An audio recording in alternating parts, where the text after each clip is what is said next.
They came with guns. She came with a song.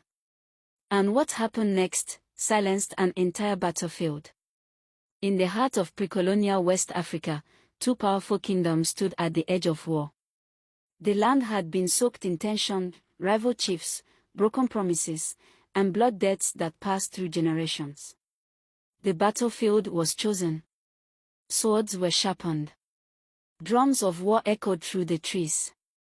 But in a small village near the border, lived a woman named Efuru, a widow, a mother, and a sonkeeper. They say she wasn't a queen. Not a warrior. Not a priestess.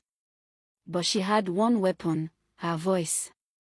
On the dawn of battle, as warriors lined up with spears raised, a haunting voice pierced the fog. Efuru walked between both armies, alone, singing. It wasn't a song of peace. It was a song of memory. She sang of brothers who never returned.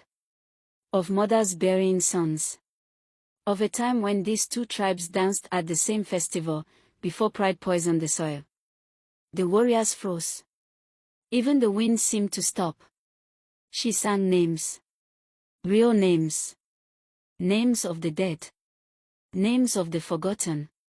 Her voice cracked, not with fear, but with truth. Some wept. Others dropped their weapons. A general, they say, fell to his knees. And then, the unthinkable happened. The two chiefs walked toward each other, not to fight, but to listen. They stood in silence, facing Efuru. Her song slowed to a whisper. Then she stopped. The silence that followed was louder than war. There was no treaty. No deal. No handshake. Just a choice. And both sides made it. They walked away. That day became known as the day the earth breathed again. Now some say this story is just folklore. A tale passed from elder to child, with rhythm and rhyme. But in 1923, colonial records from the region mention a war council mysteriously cancelled after a local ceremony led by a woman whose name was never recorded. Coincidence? Or erasure?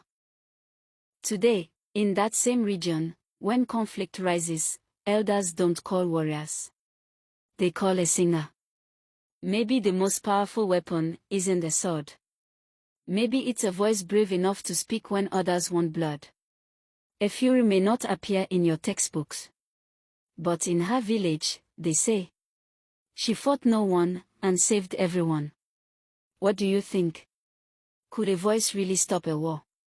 Fountain pen, drop your thoughts in the comments.